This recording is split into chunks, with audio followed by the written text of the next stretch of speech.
This is Dear Parentals, where we drop everything and read books from our youth. For spooky season, we're revisiting Goosebumps, specifically the first in the series, Welcome to Dead House, and one of the most famous entries, The Haunted Mask.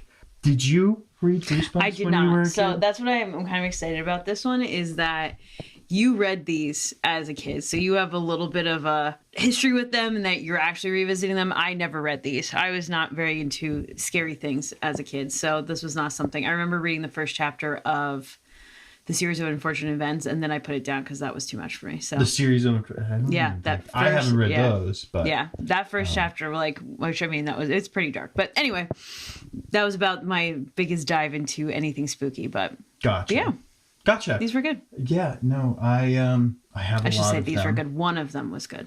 I have a lot of these books. Mm-hmm.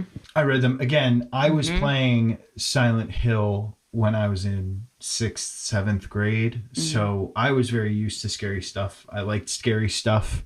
I like Goosebumps, or I remember liking it more. It's certainly not something that I would read now, which is fine. I'm not the target demographic, you know? But it was fun to go back and read these. I think we should start with the better one first, which is the first entry, which Welcome is to Dead House. Welcome to Dead House. Which I just found out now that we're start talking about them, that this is actually the first book in the series. I did not realize that. So you started off strong. Really strong entry, I think. So the story goes that Josh and Amanda are going to this new house that I guess it's their uncle left to them. Supposedly. The father's uncle. Right. Yeah. Or great uncle, something like that. And I guess the parents are, what is he? He's like an artist or something. They sort of say like they're broke. So that's why they accepted. And they're kind of in a small house. So the dad's very excited to be moving in, like basically be given a free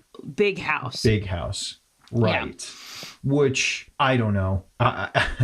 You know, it's like we could sell this house and move to a mansion in Alabama, but we're never fucking doing that. I would never live. Yeah, well, and you know what I mean? And you're also they're moving far. Like the kids are in school. Like, and again, people move away from school all the time, but for sure, the kids are just upset about it, and it's not like it's in pristine condition either. Yeah. There's definitely work to be done. The other thing, and we'll get deeper into the story, is they didn't account for the fact that if that happened to me and it was some house that we didn't really want, it wasn't even a house that we would technically like vacation in, I'd just sell it. Yeah. I wouldn't even go. I just like hire a realtor and be like, sell this to somebody else, please.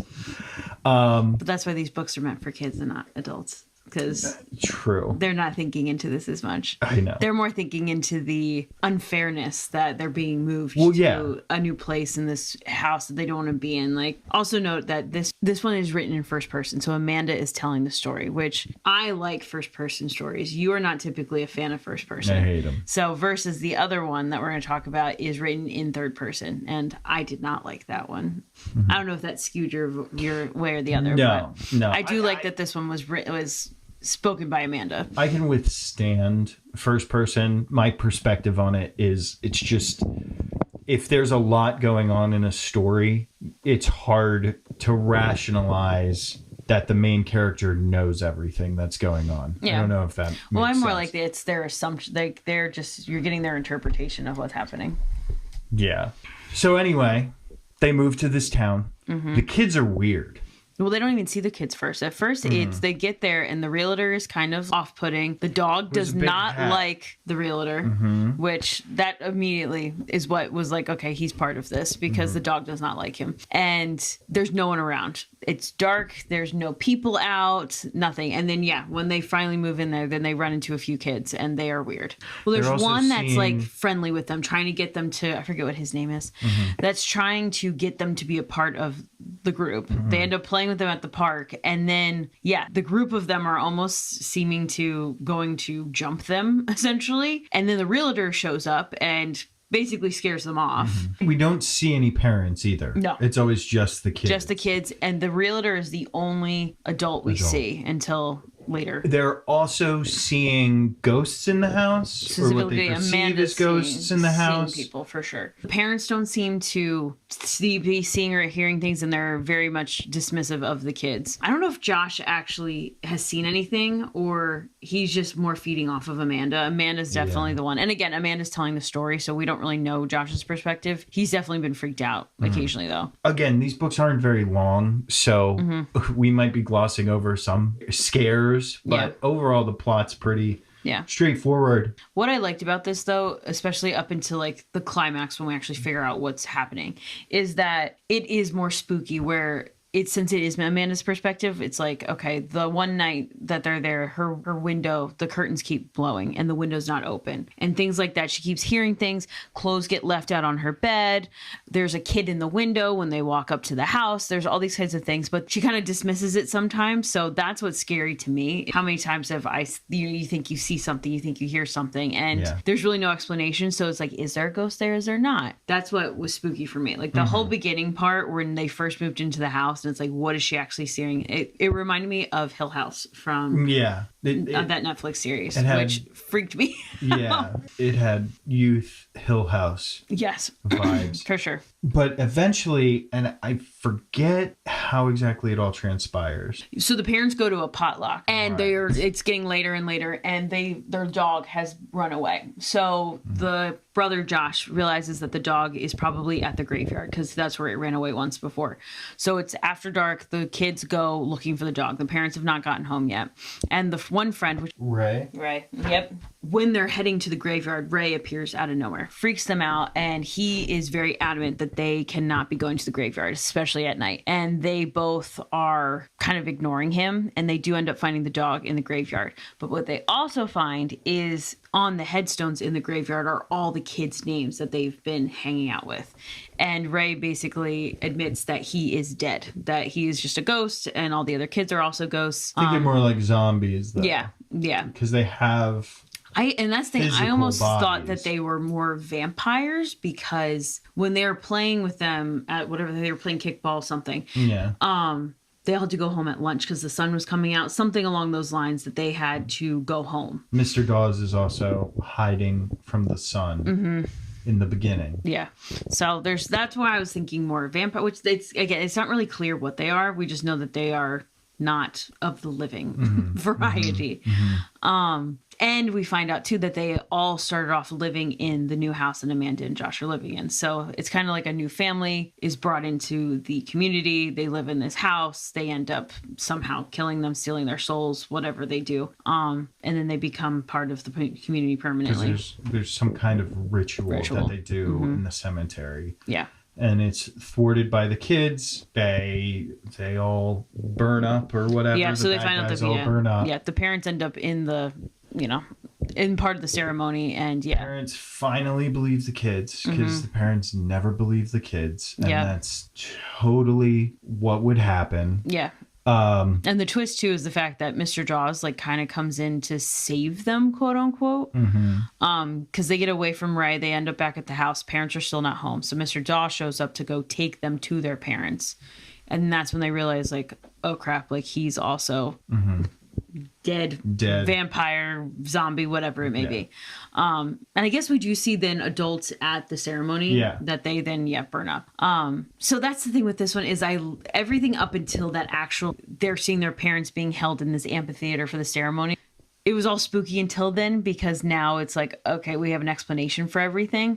And it was not a bad explanation, but it kind of took away the scariness to me. I just hated the line, we used to live in your house, and now we're all dead in your house.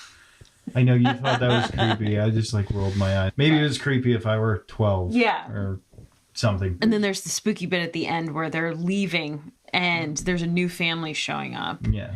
I don't know if we see, Amanda thinks she sees Mr. Dawes. Right. So it's kind of the question of, okay, do they regenerate? Did they actually kill them? Did they just kind of... They might regenerate. Yeah. We don't really know the rules. The end of this book is a little ambiguous, which I liked. That, they're leaving, but is it really... Did they really win, or did they just get away? Yeah.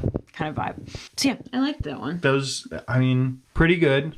I say we talk about the other one, and then we'll go into we found some questions. discussion questions to follow up with. We gave ourselves homework. Yeah. All right. So the Haunted Mask. This is like a classic one that everyone talks about. I don't understand it. It was not very good. I don't. It was bad. I know. It was really, I had a tough time finishing it. Main character Carly Beth is a little bitch. Well, the fact that we had to keep reading the name Carly Beth the entire book was infuriating. But it's like the whole crux of the story is she gets scared very easily. And everybody knows she gets scared very easily. And she does nothing to try not to be scared very easily. She wants to get a very scary Halloween costume. She finds his mask, she puts it on, she starts scaring people. Yeah, and specifically the two guys that like are in her friend group always torment her. Like everyone knows she scares easily, but the two of them like go out of their way to not only scare her, but scare her in situations that will embarrass her in front of groups of people.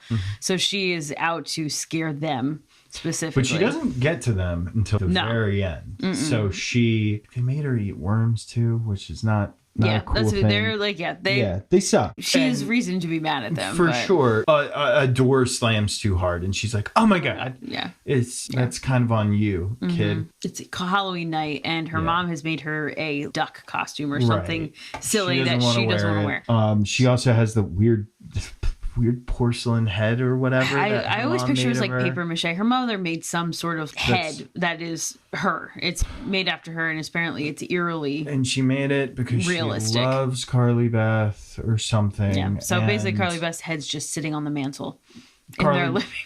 Carly Beth gets the mask, she puts it on, and she can't take it off. She's scaring people and not talking like herself, not thinking like herself. Becoming one with the mask. Right, she's becoming the monster. The weird guy at the mask shop says that the explanation for the mask is so stupid. Well, the thing is that annoys me is that so she shows up at the Halloween store. And they sell specifically masks, and he's closed. She talks him into letting her in, and she's looking at all the standard masks, and of course none of them are like suiting her as like, scary enough. So she sees in the back room these masks that are just horrifying, and she wants one, and he tries to get her to talk her out of it. He tells her like she doesn't want them. They're, not to be taken, the whole thing. He has a party to go to, so he's trying to talk her out of, he needs her to leave because he needs to get to his party. And finally he caves and lets her buy this mask. And obviously, as you just said, she steals it. He doesn't, she puts the money on the counter. Oh, he doesn't know? Leaves. Oh, I forgot about that. Okay. Yeah.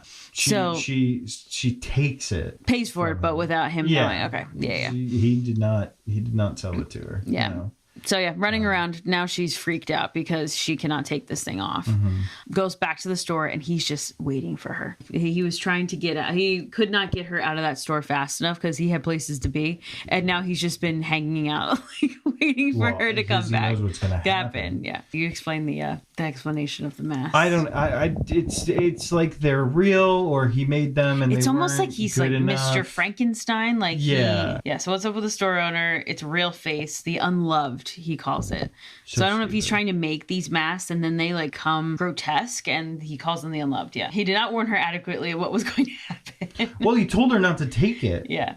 And she just did. I think his back was turned or something. Yeah, I missed that part because when I got to this part of her talking to him. That's why he was waiting there. If he had sold it to her, he would have been like, it's not my problem. Yeah. But basically, it can only be taken off once. And you need it's by love. Yeah, he said. A totem of love or something like that. And then all the other scary masks that were in the back room where this mask was held, they all like come to life. And she like wakes them up. She freaks out, makes a lot of noise, and wakes them up essentially. And now they're chasing her. Floating after her or something. Yeah. I pictured the what's the the heads can float. What is happening? Direct quote from my notes. The Hanging Balloons by Junji Ito. Oh God. Was always what I thought that it would look like. Okay, yeah, I would say that's pretty accurate. Yeah, the balloons have people's faces on them and the nooses at the bottom. And if your face gets you, it kills you. We'll have the editor put a picture in the video if you're watching it on YouTube. No, That's of course I'm going to do that. If you want to watch other videos, Eric is the editor. Yeah, so he said I said the whole chapter, he's like, it can't be done taking the mask off. And then he's like, oh, wait, there is one way. I said, if he knew they could be woken up, why did he let her get so upset? Yeah, so basically he was telling her it can't be done. She freaks out. He's like, okay, there's fine. There's one way to do it. But in the process of her freaking out, she wakes up all the other I bet he was like, you are so annoying. Yeah. I'd wager nobody loves you. So, of course, the symbol of love is the head sculpture that her mother made. So essentially she just shoves that on her head over the mask, and then she's able to take the mask off. Yeah, something like that. She puts it on her head to basically scare off the floating heads. They go away. Yeah. And then she takes the mask off.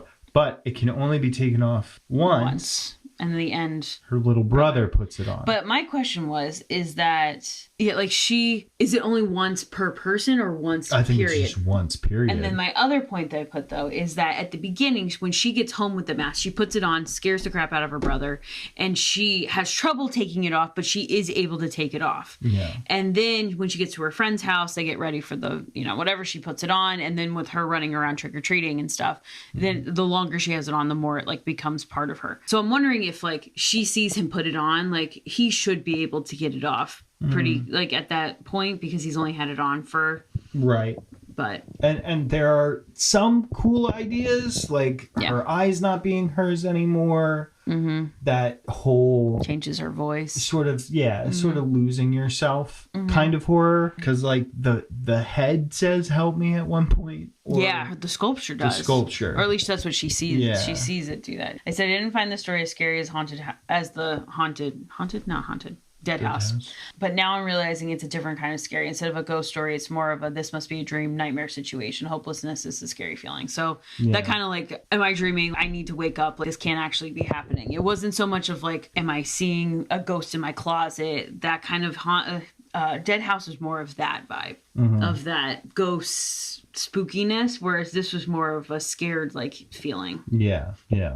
Of not being in control. The helplessness aspect of it too. Yeah. Would you go to the ER? Yeah. But so definitely I didn't like Carly Beth as a character. No. I didn't like the story. It wasn't as well done. Again, I'm not the target audience, so no. There's that element. And going back to the fact that they read like a 12-year-old is writing or speaking. And for Dead House, it is Amanda talking, so it makes sense that it's a 12-year-old telling the story. But for Haunted Mask, where it is in third person and it's being told to us, it still reads like a 12-year-old wrote it, which I get that it is written for that age group, but I was kind of hoping that one would be a little bit better in terms of description and just like in general writing, because it's him telling the story, like it's from you know what I'm trying to say. I do.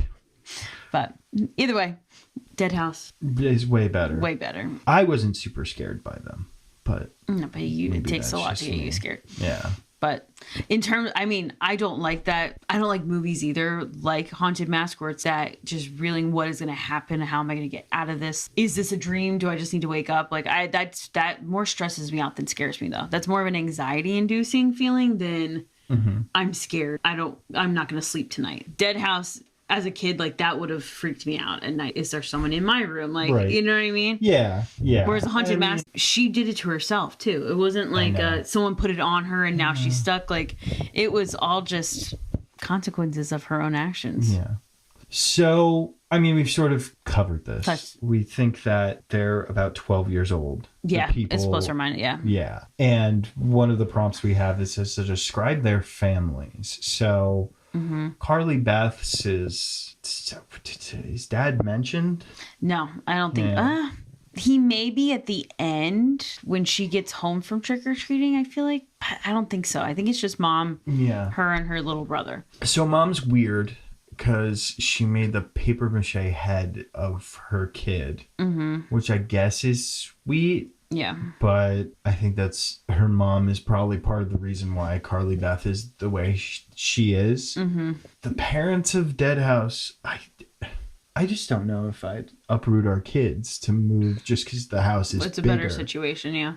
Well, okay, if it's all around a better situation, fine. But if it's just truly just for a bigger house, a bigger house, that still needs a lot of work. Yeah. What I found interesting with that one is that once they moved there, I felt like the parents, and I feel like they started to also change. They were a little bit more dismissive of the kids. They were getting a little bit more short with them. Like, I wonder if the house was affecting them as adults, kind of distancing them from the kids to kind of start making some sort of a divide in the family. Yeah. Because I feel like the mom is a little bit more on top of the kids at the beginning, and the longer they're at the house, the more she's kind of not put off by them, but gets more short fused with them, if that makes sense. I don't really remember that. But. Yeah. I wrote chapter 3. Families are arguing more, just moving nerves, or is it the house affecting them already? So I would like to think I would give my kids a little more credit if they were visibly that scared, upset, or at least validate their feelings. I mean, yeah, I certainly would.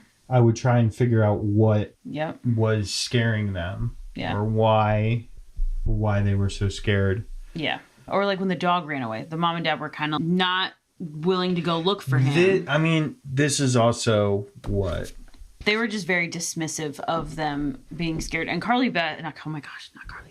Sorry, Amanda, that I would associate you with her. I mean, this came out in 92. I'm sure they were like, oh, the dog will come back. Yeah. I don't think that's a super weird thing for a 90s parent. Yeah.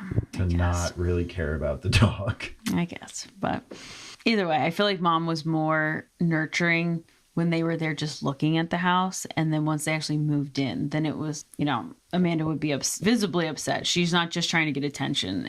Like her brother would kind of throw fits just to like get the attention and make his point known that he didn't want to be there. But Amanda was visibly upset, and they were kind of just like dismissive. Yeah. I guess, again, it's probably a 90s parent thing.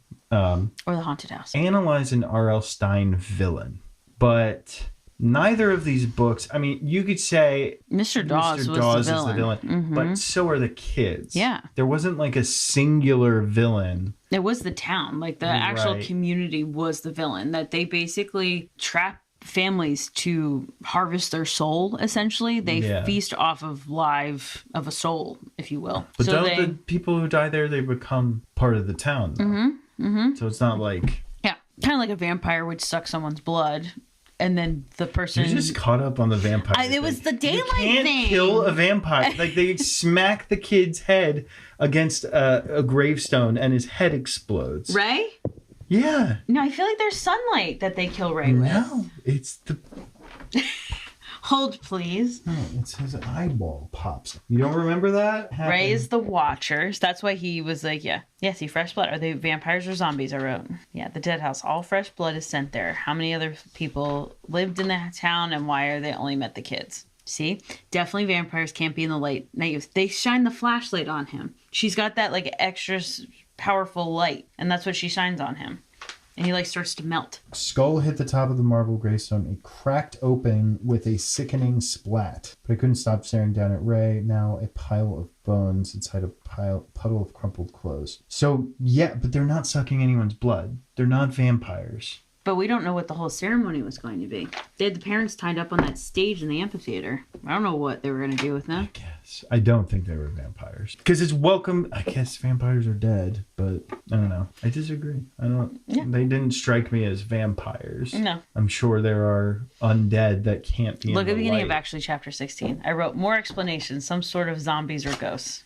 Yeah, that's the other thing. It was a chemical spill that made them. They're more like mutants, like a plastics factory accident, yellow gas. It floated over the town so fast we didn't see it. And then it was too late in Dark Falls, which would have... That was the other thing. They're moving to Dark Falls. Yeah. It wasn't a normal town anymore. We're all dead and buried, which is also... If they're, like they said, they're dead and buried, which makes me think they're coming up out of the ground, which makes me think zombies. Yeah. And the chemical spill, I guess you could argue it makes vampires, but no, I think they're zombies, or they're supposed to be. Yeah, some sort of undead. Yeah. As for the mask, I guess the mask was the villain. But as well as like the mask maker guy. He didn't want her to take it. He still made them though. I mean, and not only made one, there was a whole room full of them. What was he doing with them? I mean, what was his plan? Oppenheimer made the nuclear bomb. I don't know if you could say he was a bad guy. I guess. I don't know if he really had a choice. I don't know, and I didn't see the movie, so. Yeah. He was trying to keep him away. It was the kind of thing where he made it. He didn't know what he was making. He made a few of them, realized he couldn't destroy them, so he had to hide them. In his mask shop. Yeah. Where else is he seems to travel. He's like Spirit Halloween. He just sets up where he can set up, dude. Fair enough. You take advantage of the profit margins and I like though that the question this is like physical features, actions, things like that. None of them were like came off as that's definitely the bad guy. Right. Dawes, it was like right at the beginning I was like, oh yeah, the dog doesn't like him, he's bad. Yeah. Then it was like, oh no, maybe not. He's like, then I was starting to think maybe he also got trapped there, that he was kind of also brought in there. But then at the end then we find out he was the bad guy. So I did like that he was kind of twisting and turning. I mean, it wasn't really, I called it the moment that they said he was staying out of the sun. I was like, he's one of them. A bad guy. Which again, fine. This is for 12-year-olds, so yeah. Find places where R.L. Stine switches between scary, fast-moving scenes and slower, calmer ones. I don't really like that question because R.L. Stine always has to try to end his chapters with a bang. I feel like there was a question like kind of leading that every single chapter for the most part. There's not, but I would say 90% of the chapters end on some crazy. Yeah. Oh, and then you go to the next page, and a lot of times it was just like, oh, just kidding. And then there was a sound.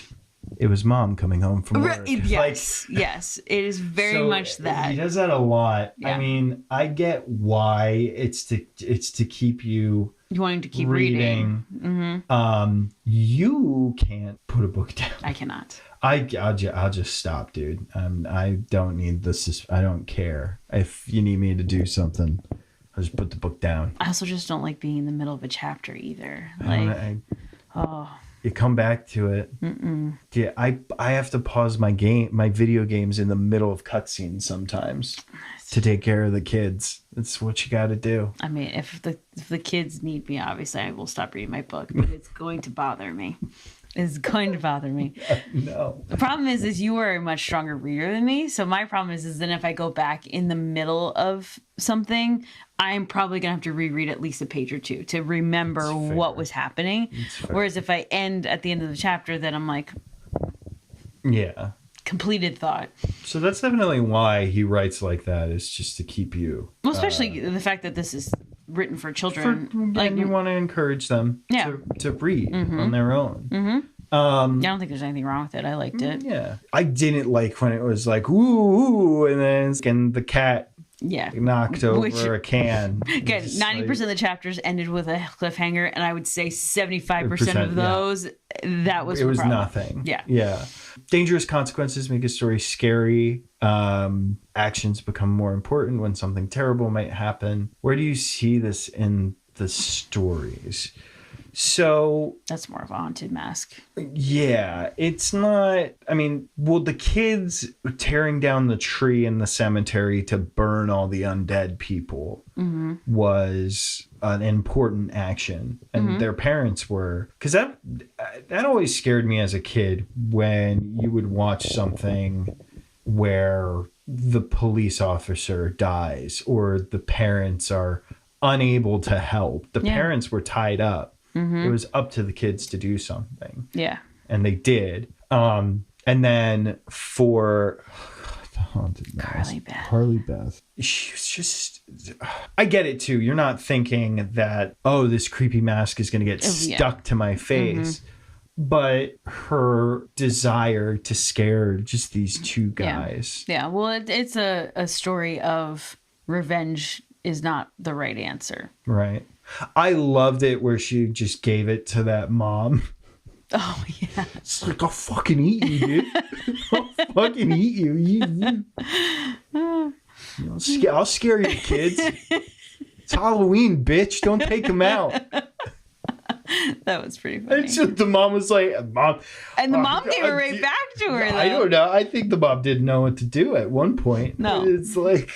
Well, because she was, I mean, I can imagine how scary she was. Yeah. We talked about this a little bit, first person versus third person. Yeah. I've always preferred third person, specifically because a lot of the books that I really like, you're going from multiple perspectives, and it's easier to do that jump when you have a narrator, essentially. Yeah, and you don't have to write in the style of each individual person. Obviously, and that forces you to, instead of having them have internal thoughts, which you still can, you have to rely on things like dialogue and actions to build a character. Not that one is better or worse, it's just... That's why you like it, yeah. Yeah. I like first person because I feel like I can connect with that character more. Like, I feel like I am them. So, and you're seeing everything through their perspective, through their lens. So you can, I don't know. You almost build a relationship with them more. Excuse me.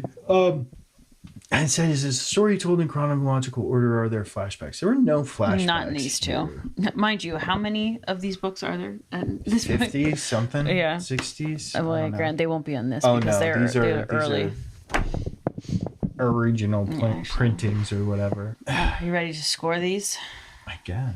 It's a question. So normally we're only going to read one book per episode. It's just these were so short that we figured we'd read two. So we'll score them both separately. Because they were very different books. It's not easy to... So in the classics, based on the document I found for the discussion questions, there are at least 32 in just the classics category. Horrorland is not numbered, or Hall of Horrors, Most Wanted. Yeah, it's like I remember, I think why I'm thinking there's so many, because there were Choose Your Own Adventure books. You remember those? Probably still I didn't read them, but yeah. I know what you're talking about. You would make a decision and then like hold your finger where you made the decision and then go and read and see if you died. And then you'd go back. That totally makes sense that you would like this. It's like a video game based off the dialogue or based on your answers. Yeah, based on your decisions, different things happened and different things happened in the story. Let's do Welcome to Dead House first. Okay. So the way we're going to score these, we're going to score them on characters, writing style, plot, and intrigue or joy, which basically just our overall, did you like the book? We're scoring it a 1 through 5, and then we're going to average them to give them a final starred number at the end. Maybe we'll keep track as we go of our top books as we continue to do this. So characters. Yeah. Characters were memorable and relatable as 5, and characters were bad and had no redeeming qualities as 1. And see, this is why I think it's important that we do the book separately, because Carly Beth as a character is a 1. She didn't really have any redeeming qualities. She didn't want to wear the costume that her mom got her. Her loving... that her mom made. Yeah, her weirdly loving mother, which, her mom's weird. And I get that kids typically don't want to do that kind of stuff. But all of the problems that happened were Carly Beth's fault. And none of this would have happened if she just wasn't... I don't know. She's not a very... No. She's pretty annoying. No. She's not a very good person. So Carly Beth is a 1. And for me, I don't know about you. Yeah, no, because a 2 would be are not likable or not memorable. I mean, Carly Beth was memorable because we didn't like her. Yeah. I don't think she was memorable for any positive thing. No, and the 1 would be like not developed at all. Like she really was just, she gets scared easily. Now she's pissed off. Out for revenge. Like there was no... Yeah, there's we really don't know is she much more about not scared anymore? Right. Yeah, there wasn't anything that... What are you doing? I'm going to do... That's for 1 and this is for the other one. Well, it'll depend on what we decide. Whereas Dead House... Yeah. I mean, I would put them at a 3 or 4 because I could relate to them. I would be pissed if I were a kid. I definitely had a vested interest. I feel like at least a 4. Yeah. Yeah. I was thinking about them long after you're done reading. And they lost their dog. No, I didn't think about them once long I was done, after we were done reading. So that's definitely a 4 because it's not like, you know when you put down a book and then you're like super upset that you're done with it and you just had to like break up with someone and now you can't talk to them anymore. That's a 5. Right. Amanda, love you girl, but you were... No. Well, Josh, like they were all... Yeah, they were good. They're memorable. Good, but... Writing style. So... I mean, these would probably be essentially the same. R.L. Stine does have a very particular writing style. The problem is with these books is that they are for kids. Yeah. We are adults. So if something's really bad, though, it regardless, you know what I mean? Like, yeah. you can appreciate it for what it is. For me, I put it around a 3. Yeah, I was thinking pretty average in terms of writing stuff. Great for kids. Yep. I love R.L. Stine. I'm not saying that. I think his perspective is really cool. I think he writes the way that he writes deliberately. I think he could write something more advanced if he really wanted to. But this is easier and he can do more of them this way. Yeah, well, there's a skill to dumbing things down, you know, not that, dumbing things down, but so 3 across the board for right, yeah, because it's him, plot. So the problem too is that I've seen a lot of horror movies and horror content. I read scary books and stuff like that. So none of these plots. You got to take it from the perspective, like pretend you are a middle schooler reading, or like, 5th grader. Let's go 5th grade. You're in 5th grade and you read this book. Was it memorable? Would you have enjoyed it? Did it keep your attention? Yeah. I would say Dead House 100% kept my attention. Like I wanted to finish that book. Yeah. I wanted to know what was going to happen to them. I would agree with that. So Dead House would be a 4. 4, yeah. Yeah, it's not different like you said. Yeah, a 5 plot would be like, this is the most original thing I've ever read off the board. Yeah, so I would say 4. I agree. And for Dead House, I would say 3 because it says the plot was okay. For the mask, yeah. The plot was okay with moments of intrigue and moments of boredom. So yes, for both. I don't think it had plot holes, maybe some exposition holes in terms of what the masks actually Did it keep were. Your attention though? Yeah, I don't know. Yeah. I'm leaning towards more of a 2 there, but I feel like I'm for some reason. I know you don't really just do 2.5. Okay. We make the rules. It's true. We do make the rules. That's easy because then it's just in the middle. Yeah.